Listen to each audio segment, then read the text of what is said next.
Saya mendengar dari Atta yang bersangkutan diundang juga dapat fee-nya kok itu. Itu guyonan sarkas saja sebenarnya kepada orang-orang yang sangat memuja-muja dengan ilmu-ilmu seperti itu. Nyatanya begitu dipraktekkan juga banyak yang terluka. Karena yang merasa dihina siapa, yang melaporkan siapa ini sudah nggak nyambung.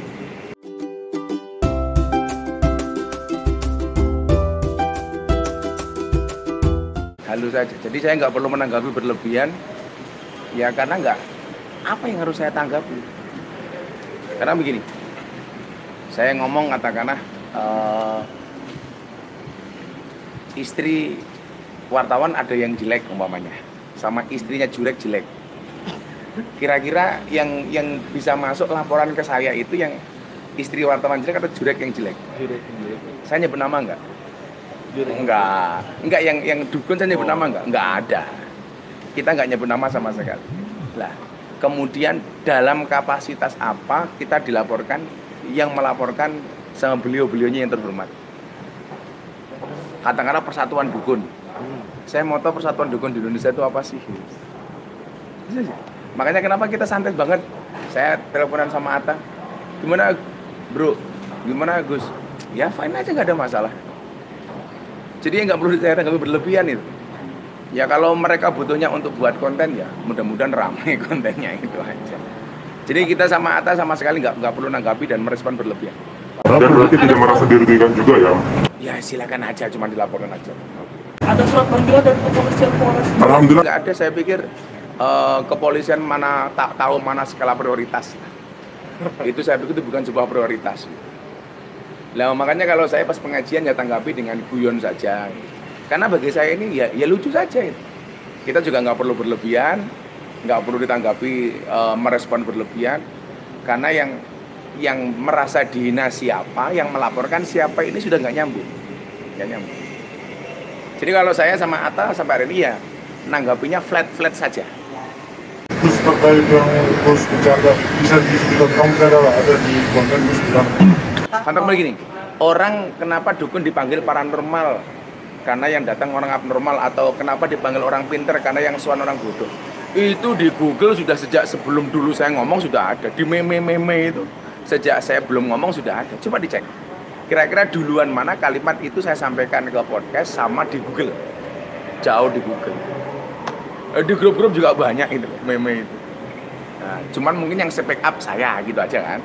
Terus yang Gus bilang mau doa apa nih? Entah doa kebal atau doa.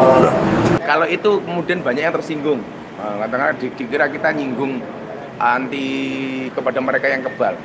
Saya bilang sama Atta, kalau kamu punya duit, wow, jangankan kebal fisik, kebal hukum juga bisa, tak, saya bilang. Itu guyonan sarkas saja sebenarnya kepada orang-orang yang sangat memuja-muja dengan ilmu-ilmu seperti itu. Nyatanya begitu dipraktekkan juga banyak yang terluka. Makanya yang mendingan anti miskin. Wartawan anti bacok nggak dapat berita ya miskin. Kalau misalnya seandainya kedepannya ada panggilan, siap bawa hati keluar. Wah ya kalau dipanggil kita datang. Kan ini saya juga mau ke Mabes Polri, tapi dalam rangka yang lain. Dalam rangka ada silaturahmi, ada teman-teman pejabat yang pengen silaturahmi dan mendengarkan tausiah dengan cara saya, ya saya enggak. Jadi kalau dipanggil ya silakan. Tapi saya pikir kawan-kawan kita penyidik yang terhormat ini pasti tahu ini apakah memungkinkan untuk dipanggil atau seperti apa. Kan yang namanya orang laporan kan bisa ditindaklanjuti, bisa tidak, tergantung materinya. Nah, kalau memang tidak masuk unsur ya untuk apa kalau seandainya ya dipanggil ya kita datang, apain. Gus, Firdaus kecewa. Firdaus kecewa karena saya itu dengan video juga nggak kenal. Kecewa karena podcast dia di take down pas Gus Miftah hadir juga di podcastnya Atta. Apa yang menjadi keberatan Firdaus gak beralasan. Saya posting sesuatu di medsos, apapun kontennya, mau saya lanjutkan atau saya take down, itu kan hak saya. Lagian saya mendengar dari Atta yang bersangkutan diundang juga dapat fee-nya kok itu. Artinya saya dulu punya acara di TV, pihak TV kan juga punya wewenang. Apakah yang sudah kita tapping itu mau ditayangkan apa enggak? Atau sudah ditayangkan kemudian di take down? Kan ya sah-sah saja. Salahnya di mana? Kalau kemudian Atta, Gus, ini mungkin konten kemarin kurang educated, makanya saya take down. Ya haknya Atta kan. Kan yang punya wilayah itu Atta. Ya. Dan saya mendukung itu, gitu. Nggak ada yang serah dengan Atta. Yang harus saya minta maaf yang mana? Yang mana? Saya sama sekali tidak menyebut nama orang. Dan sampai hari ini saya juga nggak tahu Persatuan Dukun itu apa. Yang mana? Persatuan Dukun Republik Indonesia, PDRI kan juga nggak ada itu. Gus ada niat mau ketemu atau ngelaporin balik? Enggak. Untuk apa? Saya kalau niat ngelaporin balik nggak ada sama sekali. Kita kan biasa banget kayak gitu. Terus kemudian kalau mau silaturahmi, ditantang untuk konfirmasi konferensi pers sama mereka. Lah untuk apa? Wong saya ketemu wartawan tiap ke Jakarta, kalian ketemu saya juga kan. Jadi karena menurut kami itu nggak urgent, ya makanya nggak kami tanggapi secara berlebihan. Nah, cuman lihat di TikTok, Gus Miftah sama Atta Halilintar dilaporkan ke polisi sama lawyer Persatuan Dukun. Ya mudah-mudahan, kita doakan saja mudah-mudahan setelah laporan itu nama mereka dikenal masyarakat, dapat job, nah gitu saja.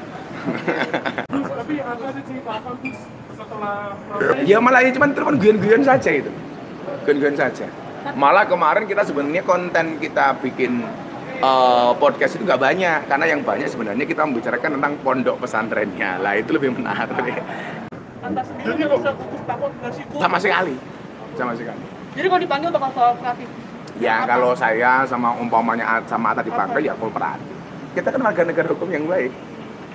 Ya coba dilihat aja kira-kira nalar nggak kalau seperti itu. Karena begini, dukun yang merasa terhina gara-gara saya ngomong ada dukun yang istrinya jelek atau merengos umpamanya. Kan saya nggak nyebut orang, nggak nuduh siapapun. Semuanya ada dukunnya Jurek, dia datang, saya dikonfrontir. Gus, ini apakah menurut Anda istrinya dukun Jurek ini jelek? Cantik kok. Selesai. Jadi yang bilang jelek itu bukan penghinaan Gus sendiri. Yang saya hina siapa? Bahwa kan manusia sebenarnya dua, cantik dan jelek. Nah, ada dukun yang istrinya jelek walaupun dia punya pelet, kan begitu. Tapi saya nyebut nama enggak? Kan enggak. Yang benar itu dukun, cantik itu relatif, filter itu alternatif. Bukan cantik itu alternatif, dukun alternatif bukan, tapi filter alternatif. Gus Miftah kan di situ kan mereka melaporkan terkait ITE ya, dan ancamannya 4 tahun. Mungkin seperti apa? Itu ya ITE yang halu kan. Ya jadi nggak perlu saya tanggapi. Wong itu tanggap direspon sama polisi aja kita juga nggak tahu kan. Apalagi ngomong berangan-angan beranda-anda hukumannya 4 tahun. Itu kan menurut yang melaporkan.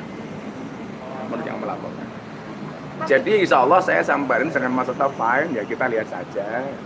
Dan saya menghormati, dia juga punya hak melaporkan sebagai negara yang baik. Ada pesan mungkin Gus buat Gus Ada Miftah yang dan disampaikan mungkin kepada Firdaus? pelapor.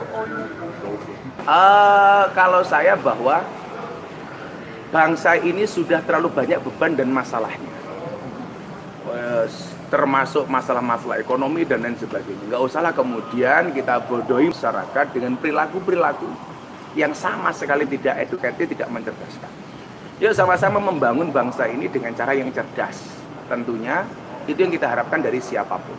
Kalau kemudian kadang-kadang di dalam kita berargumen ada sesuatu yang dianggap berlebihan atau kasar dan sebagainya, yaitu kita khilafnya sebagai manusia lah. Tentunya kita minta maaf. Tapi kalau kemudian bangsa ini dibodohi dengan praktek-praktek yang tidak tangible, tidak terukur dan lain sebagainya, tentunya yang kasihan adalah masyarakat Indonesia. Itu saja.